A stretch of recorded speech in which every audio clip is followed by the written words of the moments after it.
வணக்கம் மக்களே, செல்வத்துஜிவிக்கு மனமார்ந்த அன்போடு 2:35 மதிய வணக்கத்தோடு வரவேற்கிறேன். அம்மா, இது மத்தியானம் காரில் எப்படி வெளிச்சடிக்குது பார்த்தீங்களா? அது மத்தியானம். ஸோ இன்றைக்கி எல்லாருக்குமே குட் ஃப்ரைடே நல்வாழ்த்துக்கள். ஸோ எனக்கும் சேர்த்து ஜபிச்சுருங்க, ப்ரே பண்ணிக்கோங்க. உங்கள் ப்ரேயரில் நானும் இருக்கேன்னு அடிக்கடி ராஜ்குமாரனா நல்லாவே உங்களை பற்றி தெரியும், எனக்கு தெரியும். பட் உங்கள் ஒருத்தருக்கு மட்டும் ரிப்ளை பண்ணாவோ எல்லாருக்கும் ரிப்ளை பண்ண வேண்டியது வரும். ஸோ எனக்காக இருக்கிற எல்லாருக்குமே என்னோடய மனமார்ந்த நன்றி. அதுக்கப்புறம் யாரோ சொன்னாங்களே, பாலான்னு நினைக்கிறேன்.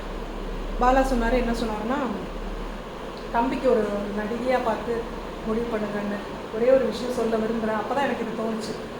ஒரு பெண், அது தாயோ அக்காவோ அண்ணியோ பெண்ணுன்னு எடுத்துக்கிட்டால் நம்ம என்ன சொல்கிறது, ஒரு களிமண் மாதிரி அது உருண்டை பிடிச்சி வடிவ வைக்கிறது நம்ம தான். அது அம்மான்ற வடிவம், அக்கான்ற வடிவம், அண்ணான்ற அண்ணின்ற வடிவம், தாயின்ற ஸ்தானம், அதுக்கப்புறம் எல்லாமே ஒன்று தான். வளர்றேன், ஒரு நிமிஷம் வெயிட் பண்ணுங்கள். மனைவின்ற ஸ்தானம், மகள்ன்ற ஸ்தானம், இது எல்லாமே ஒரே விஷயத்தில் தான் கிடைக்கிது.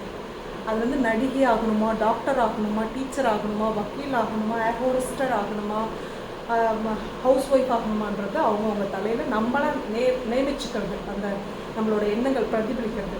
ஸோ அதனால் நாங்கள் நடிகையாக தேடணும்னு அவசியம் இல்லை. நான் சாதாரண ஒரு பெண்ணாக பிறந்து தான் என்ன சொல்கிறது, இந்த லெவலுக்கு நான் சூஸ் பண்ணிக்கிட்ட விதம் எனக்கு இது பிடிக்கும். ஸோ அதனால் நான் ஒரு நடிகையாக இருக்கேன்.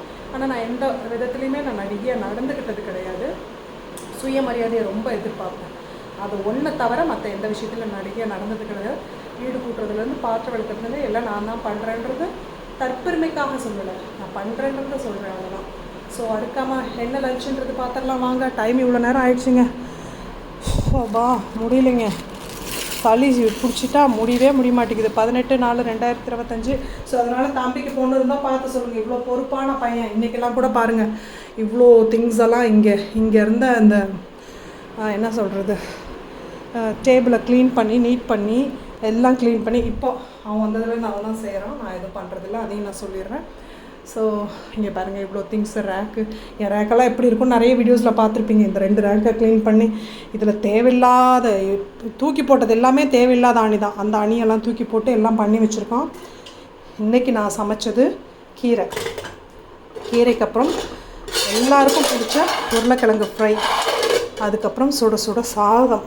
என்னென்ன தெரியல, ஒரு 3 நாளாக ஒழுங்காக தூக்கலைங்க. தயிர் போட்டு வச்சுருக்கேன், கான்வேஜ் வச்சுருக்கேன். ஸோ இன்றைய தினம் இவ்வளோ தான் ஜிவி வீட்டு ஸ்பெஷல். Bye, love you.